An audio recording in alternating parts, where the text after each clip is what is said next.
हिंगाचा महाराज आपले सहर्ष स्वागत करीत आहे। आपले हे मंडळ गेली 9 दशके हिंदू संस्कृतीची जनजागृती व त्याचा विस्तार या संकल्पनेवर कार्यरत आहे।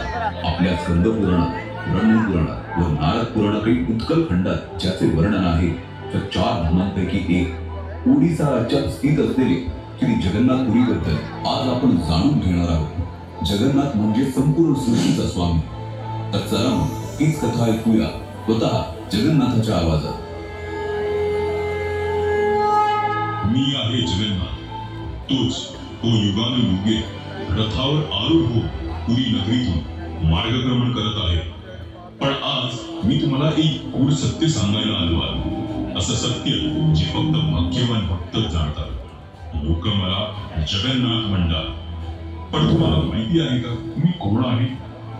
मी तोच आहे जो द्वारकेत कृष्ण होता, तोच ज्याने अर्जुनाला गीता सांगितली, राधेच्या प्रेमाला ईश्वरत्व दिलं आणि अधर्माविरोधात धर्माचं रक्षण केलं। जेव्हा द्वारकेचा अंत झाला, माझं पार्थिव शरीर समुद्रात विसर्जित केलं गेलं, पण माझं हृदय, माझं चैतन्य तत्व नष्ट झालं नाही। हे चैतन्य तत्व एका पवित्र दिव्य काष्ठ रूपात समुद्रातून वाहत आलं आणि पुण्याच्या किनाऱ्यावर पोहोचलं।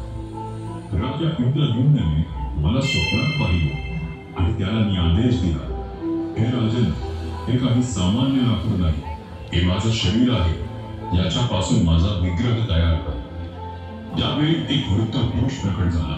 त्याने सांगितलं, मी या मूर्ती गुप्तपणे घडली, पण कोणीही 21 दिवस मात्र दार उघडायचं नाही। तो कोणी वेगळा नव्हता, तो स्वयं विश्वकर्मा होता। 15